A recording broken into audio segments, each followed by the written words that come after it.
Okay, stop. Stop. Okay, stop. Stop. Okay, stop. Pause here. Okay, stop. Stop. Stop. Stop. Stop here. There's so many. In October of 2022, and in a little more than a week, Taylor Swift and her album Midnights is something no other artist has ever done, occupying all 10 positions of the Billboard top chart. Success at this scale isn't just about the music, it's also about the unique way Taylor engages her fans, through secret messages planted in her albums, music videos, interviews and social media. All of this has contributed to her pop stardom and world domination. So we sat down with 3 Taylor Swift experts to discover all the ways that Taylor engages with her fans through encoded messages.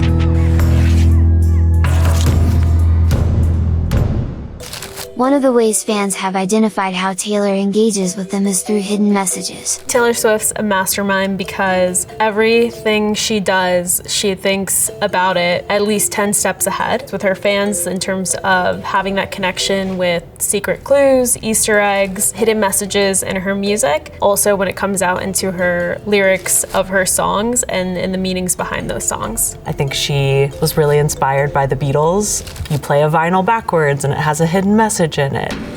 She had kind of interpreted that for an age where maybe you couldn't do that on vinyls with CDs, so she hid these little coded messages in her liner notes, starting with that album.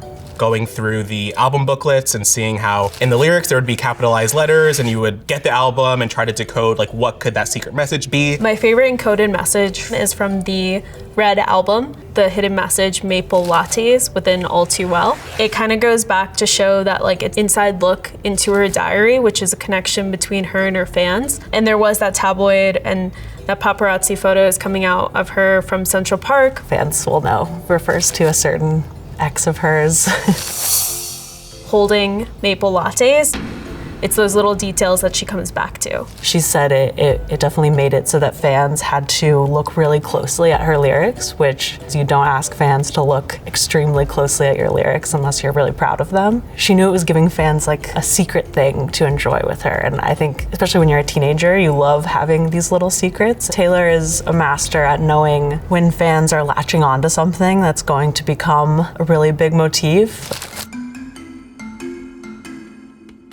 So it started from these encoded messages for the first albums and up until 1989. Now it's within visual media. Her music videos are huge clues in terms of what she leaves her fans. She keeps up with how her fans are interacting, how her fans are consuming media. When Harry and Taylor were seeing each other, there were photos of them both wearing matching paper airplane necklaces. And then in the Style music video for 1989, she was wearing the paper plane necklace and everyone blew their minds, confirming seemingly that the song was about Harry Styles. When I first saw the Love Story music video, Justin Gaston plays her love interest in the music video and he has this shaggy haircut. Obviously very 2008 boy vibes, but it gave a very Joe Jonas look. And I don't even think Love Story is about him necessarily, but they would have been sort of embroiled at this time. So I liked the idea that she had put this guy in the music video who kind of looked like someone she had dated. She does a similar thing in I Knew You Were Trouble from Red, and her love interest is this guy with,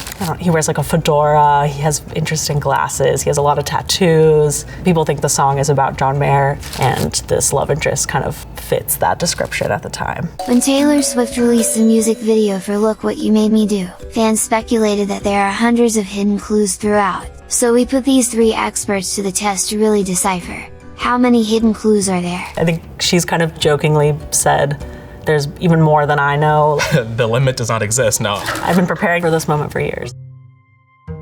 Okay, stop. I guess we can pause here. Stop. The TS initials. So this is a graveyard for Taylor Swift, and whatever else might be in it is related to Taylor Swift. Stop Joseph Kahn, the director, on the left, and then it says, here lies Taylor Swift's reputation in the middle. She's destroying everything that anyone's ever known about her in the past. Stop. She's wearing an outfit that's very similar to Out of the Woods. So it's like she was buried in 1989 and then came out from the dead for this Reputation era. Stop. The gravestone on her left says Mills Schoberg, which is the pen name she used on This Is What You Came For, the song she did with Calvin Harris. Stop. In this one, she's burying the 2014 Met Gala dress that she wore. It goes to show the many versions of Taylor and her trying to reclaim her narrative. Stop. Oh, there is a single dollar bill in the bathtub with her that hints back to her assault trial case, which she won and famously got $1. On the columns, you can see it says Et tu, Brute, from Shakespeare's Julius Caesar, and the beginnings of this snake motif. She's going to play on the fact that she was called a snake by Kim Kardashian. The snake emoji became a huge part of Reputation era. She also has snake jewelry on the whole time. The snake is pouring her tea. So she's ready to give the tea. So having the snakes be an Easter egg on this was a hissing good time. That was so corny. I don't know why that just came out of my mouth. Stop. Taylor has a haircut that resembles what Katy had at the time. Of course, she had minor drama. And is holding a Grammy Award, which is something that Katy Perry infamously, sadly, does not have. And then stop. Here we have some of her backup dancers from the 1989 tour are playing the paparazzi. She seems to be playing with this idea of people think I'm doing these things all for attention. Stop. The gold plating in front of her, it says Stream Co. She's alluding to this very public battle with Spotify. Pause here, again, with always just having a squad of girls all around her. Everyone's wearing the cat masks, reference to the cat she owns. Everyone can take the money, that's fine, but all she cares about is just securing herself. Okay, stop. In 1989, she was known for having a girl squad. It was kind of criticized as like, oh, you only are friends with hot people. In this factory type of setting with Taylor being that headmaster leader. In charge of her friends. We can pause here. She's surrounded by all of these people wearing I Heart TS shirts. Taylor and Tom Hiddleston, when they were seeing each other, he was wearing an I Heart TS shirt. Stop. Here, Taylor is standing on this plane that in another shot, it shows that it has TS6 written on it for her 6th album, and she's chopping off the wing of the plane. This airplane seemed to be going somewhere, now it can't. Another piece of backup for the Karma album theory. And then we have the iconic image of her standing on top of this mountain of old Taylors. These are from her tour, her music videos, her well-known outfits. So some people think that's, you know, an inner battle and different types of aspects and eras fighting for each other. Stop. It is Reputation Taylor. She's talking into the phone. Did you want Taylor? Like, oh, she's dead. She has literally killed every iconic look, everything that we've known about Taylor. Pause here. In this part, we see all of these old Taylors in discussion with each other. This is the first time that we've seen Taylor depict the old era's Taylors. You can see like Junior Jules Taylor is wearing the white shirt from the You Belong With Me music video that now has her updated friend roster on it. The VMA's Taylor is just kind of stunned, doesn't know what she's doing. She really was playing into that here. Okay, stop. Stop. We can pause here. Stop. Stop. Stop. There's so many.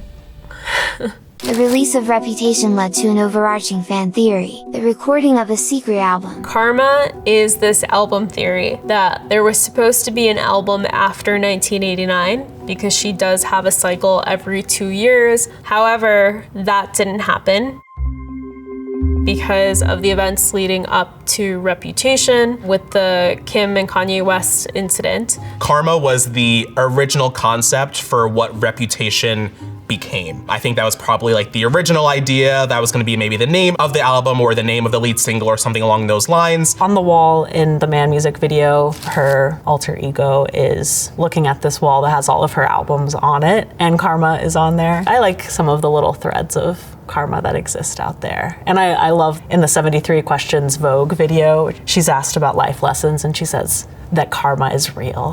What do you think is the most important life lesson for someone to learn? That karma's real.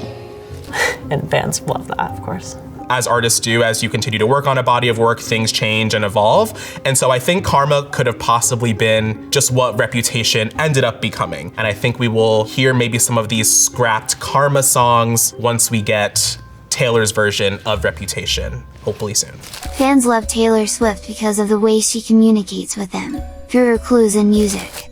Nothing proves this more than when she made history, as the only artist to ever have the top 10 spots on Billboard Hot 100 off her album, Midnights. And with this release, she still drops secretive messages for her fans. So in one of the TikToks, she answers the phone in the Midnight's Mayhem with me saying, "Hi, it's me." It's me.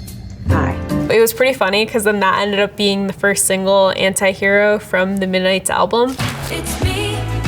Hi. Other clues that Taylor has given from the Midnight's era that Speak Now could be next. In the Bejeweled music video, it starts out with this dialogue between the Haim sisters and Laura Dern. Their characters speaking in riddle, where she starts out with "Speak not." Speak not, tired tacky wench. And then it kind of goes into this whole tangent of her alluding to "Speak Now." She goes to the 13th floor in an elevator. She's pushing 3. Speak Now was her third album. It was a purple button, and purple was the color of Speak Now. This ending shot of the Bejeweled music video also really hints back heavily to a Speak Now era coming soon. This ending shot here shows Taylor on a balcony, and it has a big bell on the side of the castle. These were 2 things that were really big parts of the Speak Now tour that she went on promoting that album. She would fly over the crowd on a balcony, and there was a huge bell that she would ring during her performance of Haunted. And of course, can't forget the dragons here. One of the lyrics in Long Live, which is the final track of Speak Now, is all about "spend the rest of my life fighting dragons with you." I don't think Taylor's ever going to stop doing Easter eggs, and I think the Easter eggs really are just one of the most fun parts of being a Swiftie. I think that's what keeps fans in tune with still wanting them, because it never gets old, or there's a new way of decoding them,